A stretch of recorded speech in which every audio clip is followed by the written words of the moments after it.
My name is Deborah Howard, and if you had asked me even a week ago what my life looked like, I would have told you it was stable, predictable.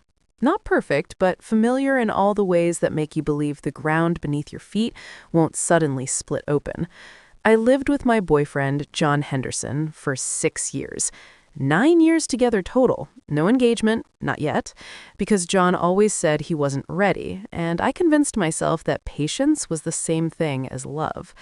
I thought we were building something, slow and steady, something lasting. Looking back, maybe I was just building alone. Last Thursday started like any other ordinary day that disguises a disaster. I had landed a huge account at work, a medical software firm I'd been courting for months. To celebrate, one of my biggest clients insisted on taking me to dinner at an upscale Italian place downtown. The kind of restaurant with soft lighting, heavy table linens, and a menu full of dishes you pretend to recognize. Around 4 p.m., I sent John a text. "Going to be late tonight, client dinner." His reply came quickly. "Perfect timing. My mom wants me to come over for dinner. She's been lonely lately. Don't wait up. Love you." It felt ordinary. His mother lived 40 minutes away, and he visited her a couple of times a month. There was nothing strange in that, nothing suspicious. If anything, I was relieved he had plans. 2 guilt-free work dinners were rare. By 7:15, I arrived at the restaurant. My client was running late, so the hostess seated me at a small corner booth to wait. I tucked my phone beside my water glass and started organizing emails, mentally running through my talking points for later. Then I heard a laugh I didn't recognize at first, but felt somehow. A woman's laugh, light, then dipping into a husky snort at the end. It was oddly distinct, the sort of laugh you remember if you've seen enough old pictures of the person who makes it. Pictures John had shown me years ago when he talked about his past relationships in that casual, dismissive way people use when they promise they're over it. Her name was Marina Hale, John's ex-girlfriend. I glanced up only because the sound tugged at something, not because I expected anything, not because I was suspicious, not because I was looking for my boyfriend at a restaurant he shouldn't have been in. But I saw him anyway. 3 tables away, John sat across from a woman, Marina, her hand resting lightly on the stem of her wine glass, her body angled towards him in a way you don't angle towards someone's mother's kitchen table. They were sharing a bottle of red, deep and rich and intimate under the soft lighting. His eyes were fixed on her like she just said something clever. She was smiling like she knew exactly how to receive that gaze. And then she reached across the table and touched his face, a slow brush of fingers along his jaw. My stomach twisted, but my mind still refused to accept the obvious. Maybe it was a coincidence. Maybe he ran into an old friend. Maybe. Then Marina leaned in and kissed him. Not a polite kiss, not an awkward surprise, a deep, practiced kiss, a kiss that felt like a continuation, not a beginning. For a moment, my whole body went silent. My heartbeat forgot what it was supposed to do. The room dimmed into a tunnel. Sounds warped, and I watched the man I loved kiss a woman he claimed was part of a past closed long ago. I didn't gasp. I didn't cry. I didn't get up and sprint across the room in righteous fury. Shock is quiet, colder than you think. It settles in your bones and makes your movements deliberate and small. A waiter approached my table, asking something about sparkling or still. I must have nodded because he placed a glass of water in front of me, though I don't remember lifting my eyes to meet his. My hands trembled just enough that I had to steady them on the table. I don't know what instinct took over, survival, self-preservation, or something mechanical, but I reached for my phone. I angled it carefully, zooming just enough, capturing John and Marina mid-kiss, her hand on his cheek, his lips pressed to hers, timestamp included. Then I opened our message thread. I typed, "Enjoy dinner with your mom," attached the photo, and hit send. I watched from across the restaurant at the exact moment her phone buzzed in his pocket.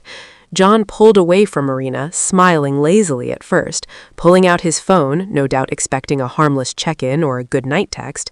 Then his face drained. He dropped his phone. It clattered against the table loud enough that Marina jerked backward in surprise.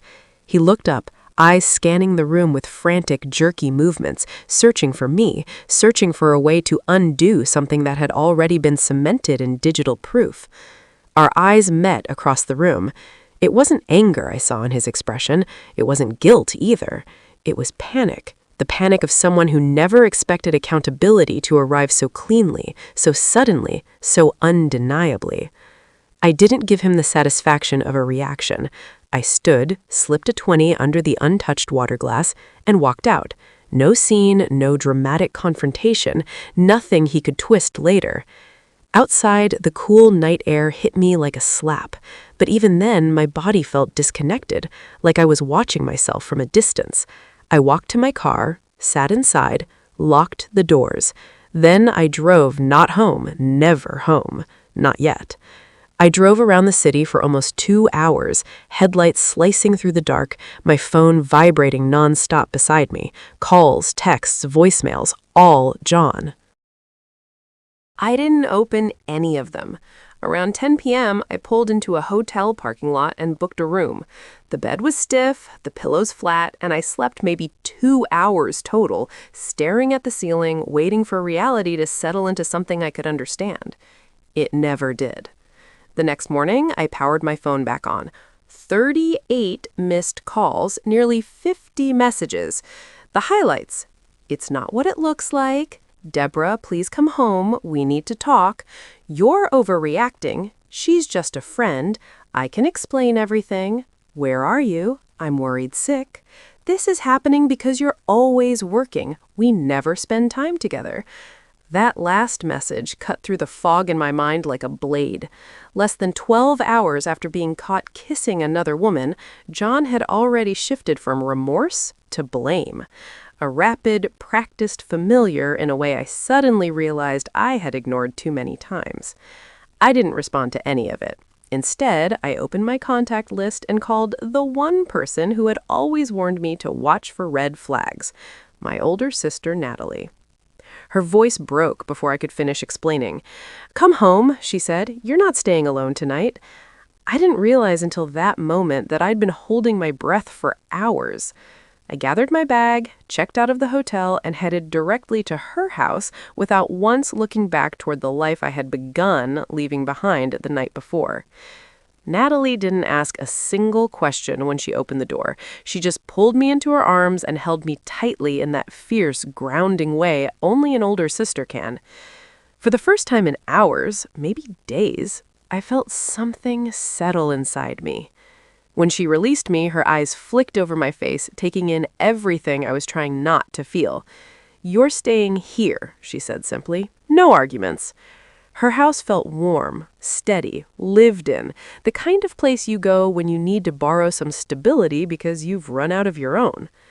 I put my bag in the guest room and sat on the edge of the bed staring at nothing. My phone buzzed again, John, but I turned it off and let the silence swallow his name. Natalie knocked and stepped in, holding a mug of tea. She placed it beside me and sat down. "Tell me." So I did. Every detail. The restaurant, Marina, the kiss, the photo, the messages, the way John's face had fallen apart when he realized I'd seen everything. When I finished, she didn't gasp or dramatize. She just exhaled slowly, anger simmering beneath her calm exterior. "Deborah, that wasn't an accident. That wasn't a moment of weakness. That was deliberate." Her voice softened. "And you didn't deserve any of it." I didn't trust myself to answer, so I just nodded. We stayed like that, silent, until the doorbell rang. The sound jolted me. Natalie stood. "Stay here." I followed her into the hallway despite her telling me not to. She cracked the front door open. John stood outside, hair disheveled, eyes bloodshot, jaw tight with panic. He was trying to mask as righteous anger. "Is Deborah here?" he demanded. "That depends," Natalie replied, cool. "Why?" "I need to talk to her," he said, trying to peer past her shoulder. "She's blowing..." Snorts? This way out of proportion. It was one dinner.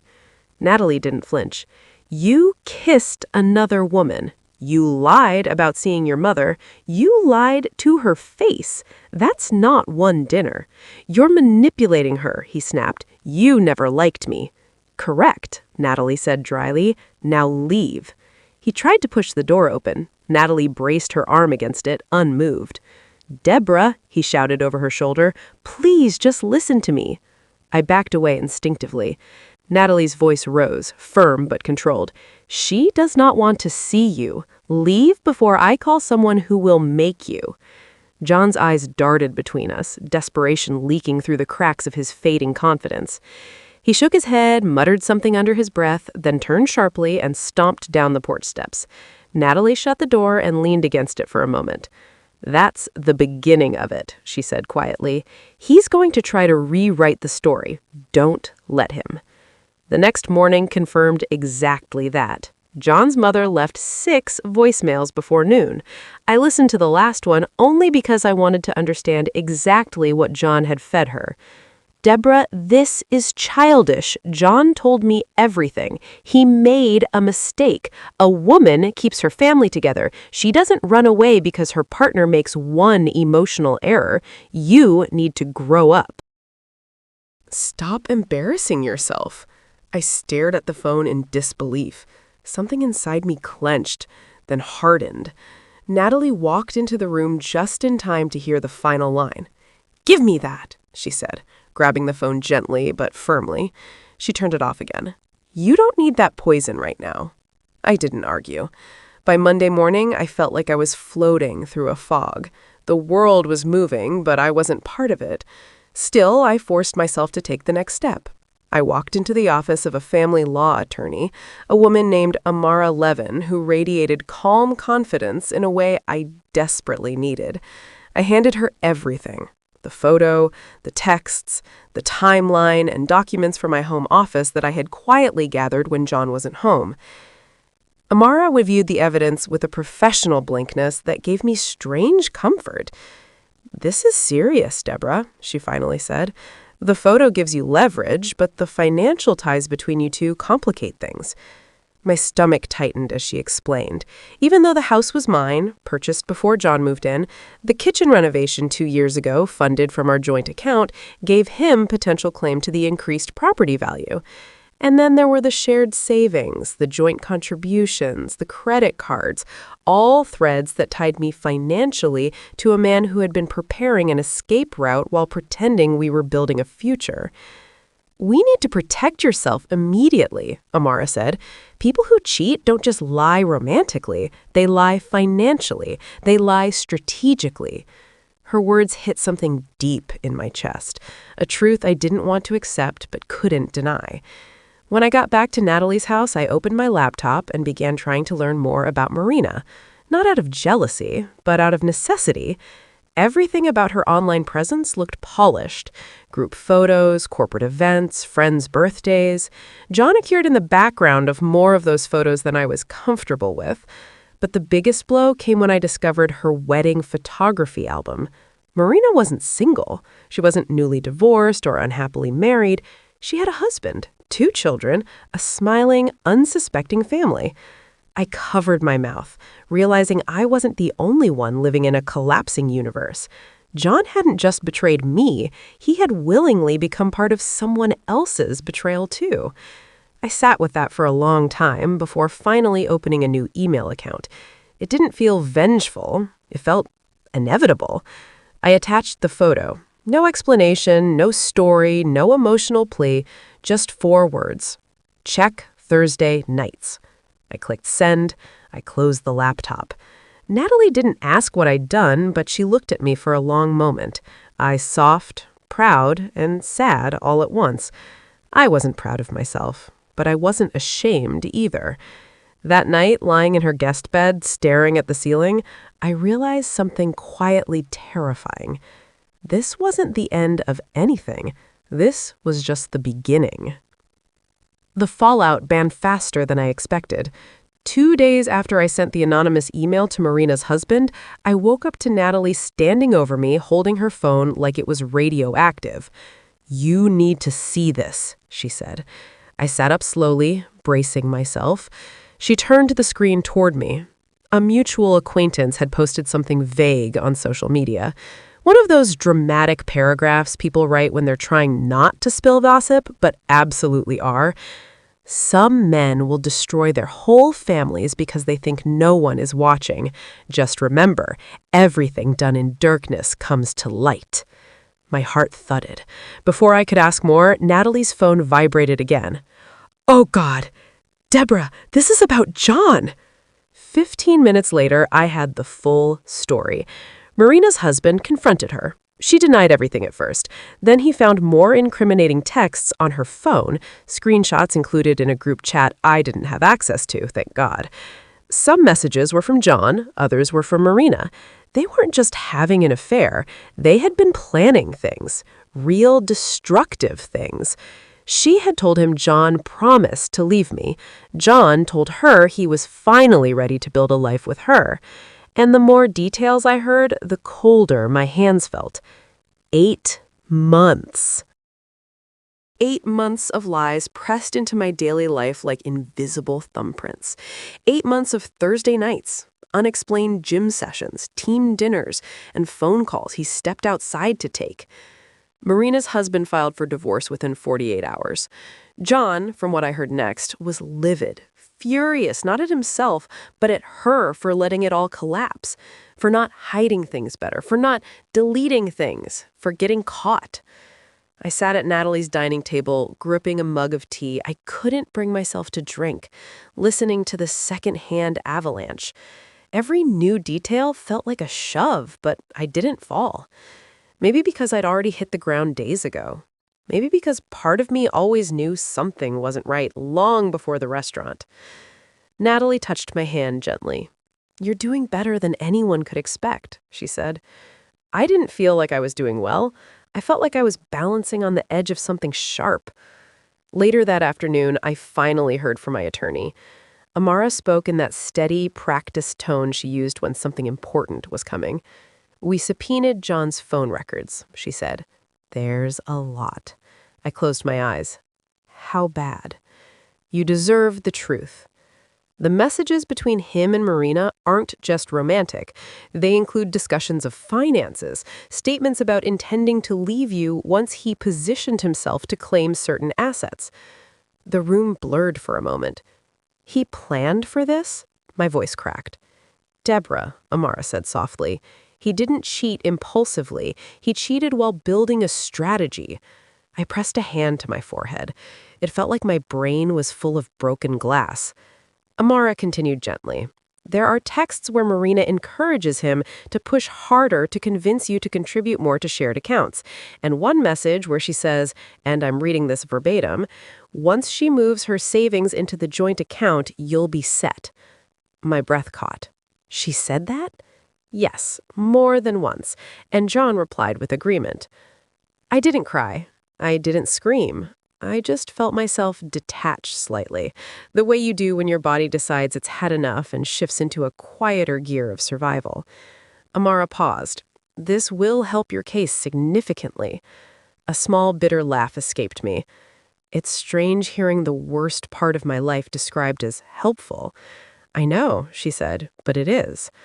I thanked her, hung up, and stared at the wall for almost 2 full minutes before Natalie stepped in with a worried look. She sat beside me without asking questions. Her presence alone kept the panic from swallowing me whole. Later that evening, the next wave hit. The HR email came first. I opened it, expecting a routine notification, but instead I found a formal message stating someone had filed a complaint accusing me of being aggressive and threatening toward a female coworker. My stomach dropped. I barely interacted with coworkers in person. I read the sentence twice, then handed the phone to Natalie. She frowned. "He didn't? He did?" I whispered. It took 3 days for HR to finish their investigation.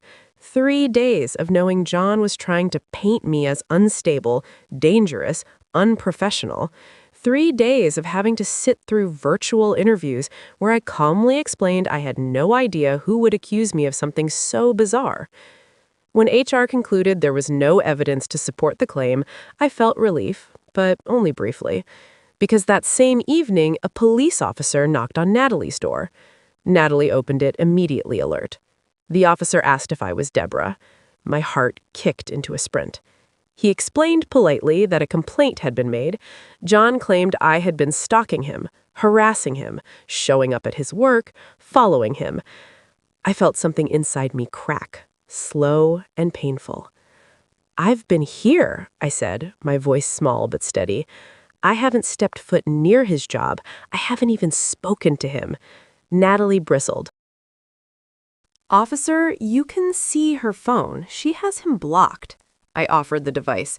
He reviewed the logs, nodded, and said gently, "I suspected as much. His story didn't add up, but I had to follow protocol." He left without filing anything. I sank onto the couch, staring at my trembling hands. Natalie knelt beside me. "He's unraveling. That's what people do when they lose control of their narrative." I believed her, but that didn't stop the fear crawling up my throat. I wasn't afraid of John hurting me physically. I was afraid of the version of me he was trying to create, unstable, erratic, dangerous. By week 3, John had hired a new attorney, the aggressive type, the kind who believes intimidation is a legal strategy. Suddenly, I was being served motions, claiming John deserved financial support from me, that he'd sacrificed career opportunities for our relationship, that he was entitled to compensation. John earned more than I did. It would have been laughable if it wasn't happening in real time.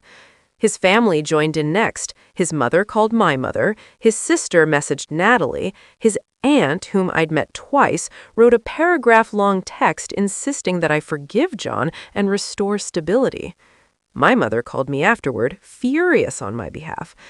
"They're lucky they're not within driving distance," she said. "Absolutely lucky."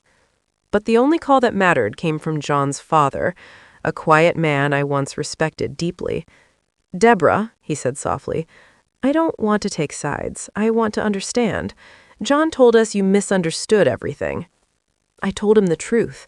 The restaurant, the phone records, the financial plotting, the threat of fake evidence. Silence stretched long on the line. Finally, he sighed. "I don't know who my son is anymore," he said. When we hung up, I sat very still, letting the weight of that sentence settle. Later that night came the voicemail that made everything click into place. John's voice slurred, angry, unraveling.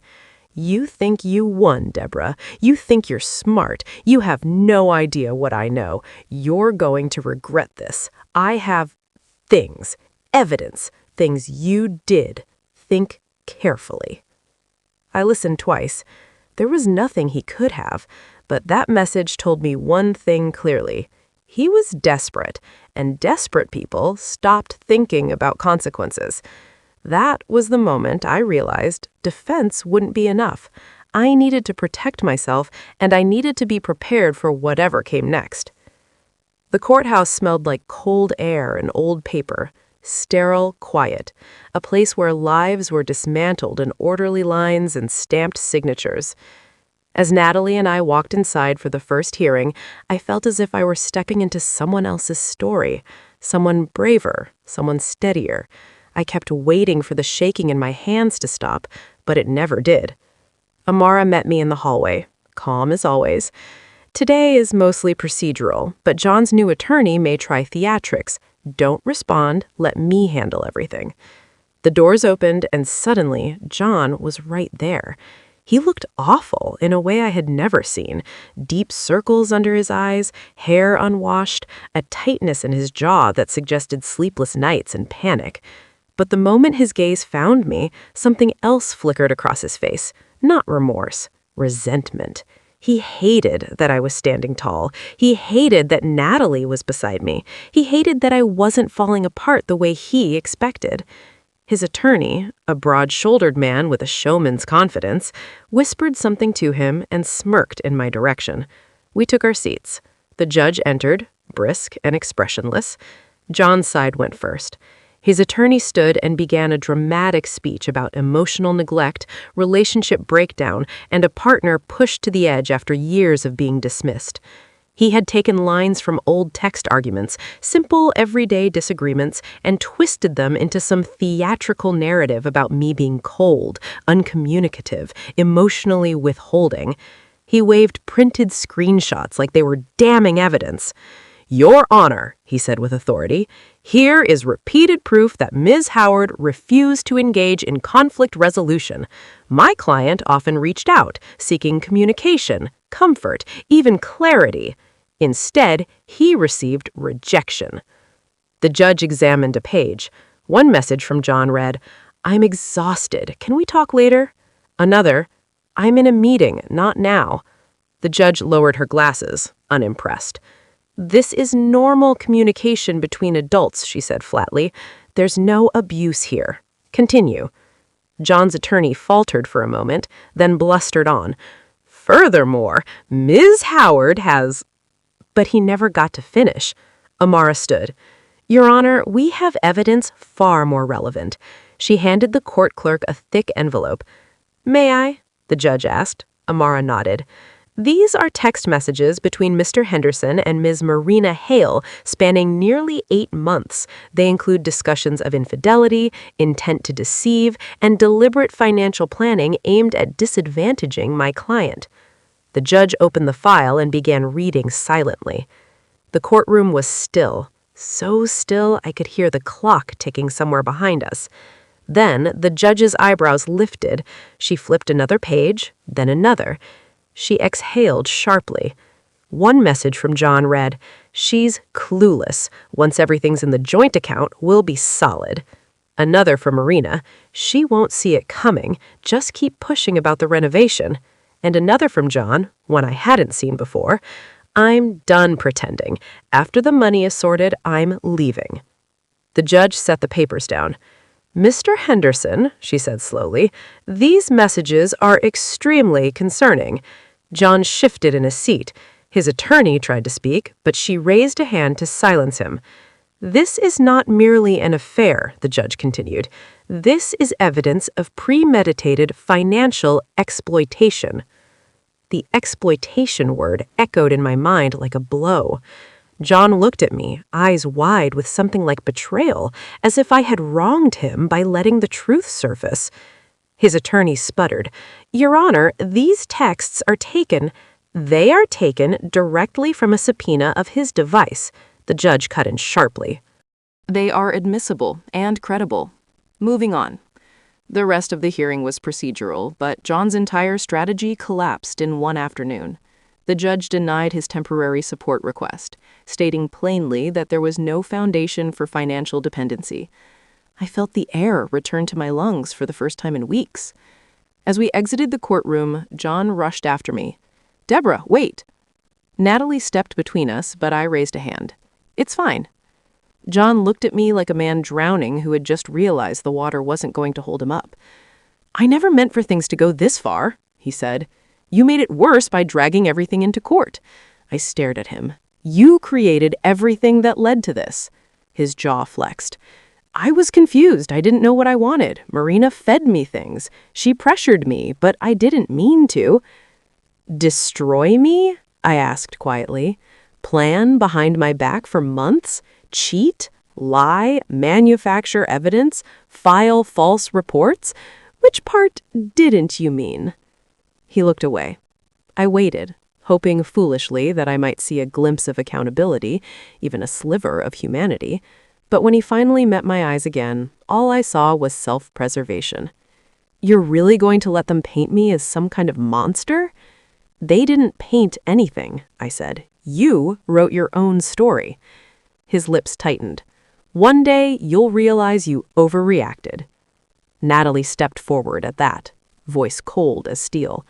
"One day, you'll realize she didn't." We walked away. Outside the courthouse, sunlight hit my face, warm, startling, almost intrusive after the cold air inside. I inhaled deeply, but something heavy still clung to me. Freedom and grief are twins. They arrive together, indistinguishable at first. Later that week, Amara called with more updates. John's attorney attempted one last tactic, filing a motion claiming I had hidden assets. Financial discovery took 3 weeks. They combed through everything: my accounts, taxes, work, income, credit history. They found nothing because there was nothing to find. Meanwhile, the messages John and Marina had exchanged stayed in the record. They weren't just damaging, they were devastating. During one status hearing, the judge said directly to John, "I am deeply troubled by your conduct." The courtroom went silent. Even John's attorney didn't speak. The hearing ended quickly. Outside, as I gathered my things, I heard someone call my name. It was John's father. He approached slowly, his expression weighted with disappointment, not in me, but in the son he didn't recognize. "I'm sorry," he said, "for everything he's done, for everything you're going through." My throat tightened. "You don't owe me an apology." He shook his head gently. "Maybe not, but you deserve better. I hope you know that now." As he walked away, I realized his quiet sincerity hurt more than John's cruelty ever had. The truth had been peeled back layer by layer, and beneath it was something I hadn't expected. A sense of peace beginning to form. Fragile, small, but real. The case was nearing its end, but my story with John, the unraveling of it, was about to reach its last painful chapter. The morning the final hearing arrived, I woke before my alarm. The sky outside Natalie's guest room window was still dark, a deep blue that felt like the quiet stretch between an ending and a beginning. I lay there for a long moment, listening to the faint hum of her house, steady, peaceful, safe. Everything mine hadn't been for too long. When I finally stood and got dressed, I expected to feel dread. Instead, there was only a strange, heavy calm, a sense that whatever happened today, something inside me had already closed. The courthouse was colder this time, or maybe I just noticed it more. John was already there when I arrived with Amara.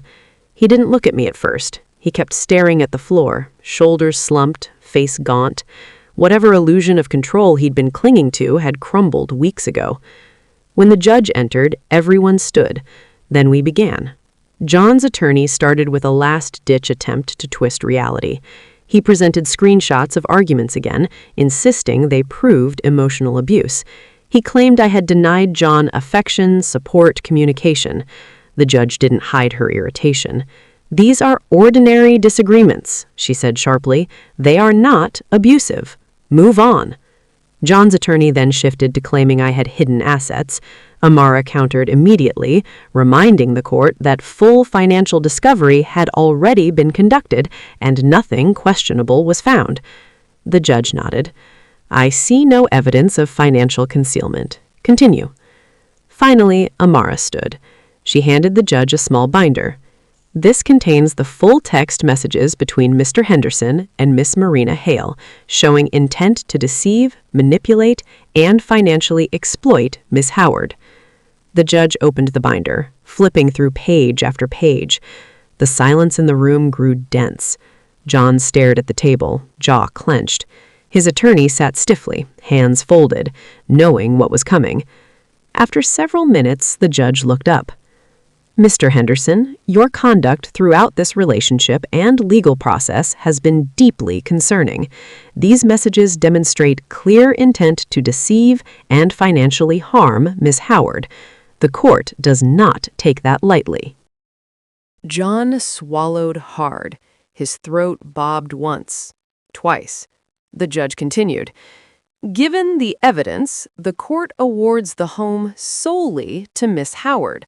Mr. Henderson will receive compensation limited only to his contribution toward the kitchen renovation." A murmur rippled through the room. $12,000. That was it. The house John had plotted to claim his supposed leverage, his imagined victory, was gone. My lungs loosened. The pressure on my sternum eased slowly, painfully, like something long stuck finally shifting free. The judge turned the page. "As for financial accounts, Miss Howard will retain her individual assets. Shared accounts will be divided according to the contributions documented. Mr. Henderson's request for long-term support is denied." John's attorney tried to object, but the judge silenced him with a raised hand. "The court does grant rehabilitative support to Mr. Henderson for 18 months, given the intertwined nature of their household. $1,100 per month. The number was far lower than he had demanded. It was, in every sense, mercy. The judge closed the binder. This case is concluded. A gavel struck, a sharp, final sound. Everyone stood. John did too, but he didn't move. He just stared at the judge's bench long after she'd stepped away, as if hoping something there might change if he waited long enough. I gathered my things. My fingers barely trembled. My heartbeat was steady for the first time in months. When I stepped into the hallway, he followed.